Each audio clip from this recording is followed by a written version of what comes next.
Oh, so poor old Riley can't open boxes anymore. I gotta do it myself. Just got my box of caps in, and this is from justradios.com.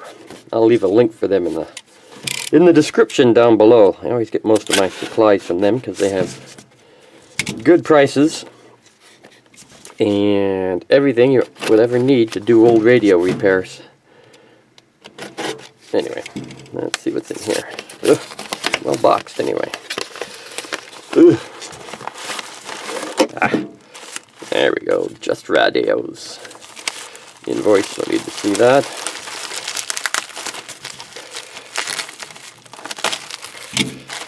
My caps, there we go.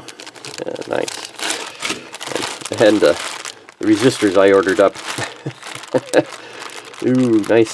So anyway, let's get on with the recapping. 1 minute, 37 seconds later. Selected out all my caps. I got unfortunately a mix of axles and radials, but it should be no problem to put them all back in. Check them all for ESR, check them all for their values. They're all within spec.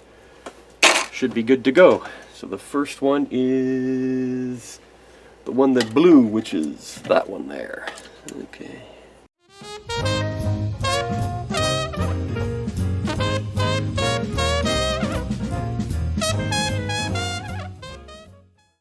That was the one I thought blew.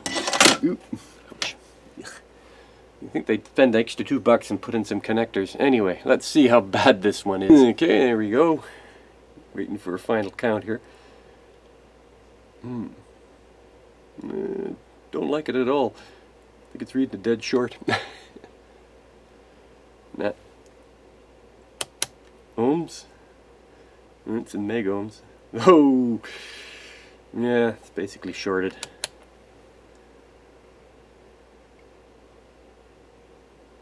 Nope. So it's dead. Anyway, the thing is, it's a 2.2. Not a 2.5 as it says on the schematic. Anyway, let's get our 2.2 out here.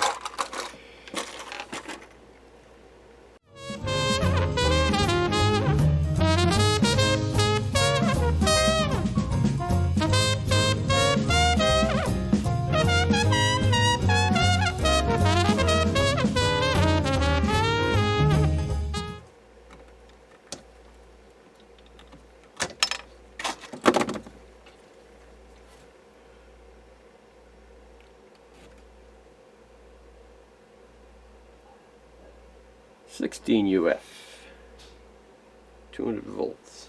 Well, you never know what they're doing. They could have changed it and not updated the schematic, but I do have one that should work. That's 200 volts, and that's 15 at 250, which should work fine. So I'll stick that one there instead.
Alright, all nicely dried out.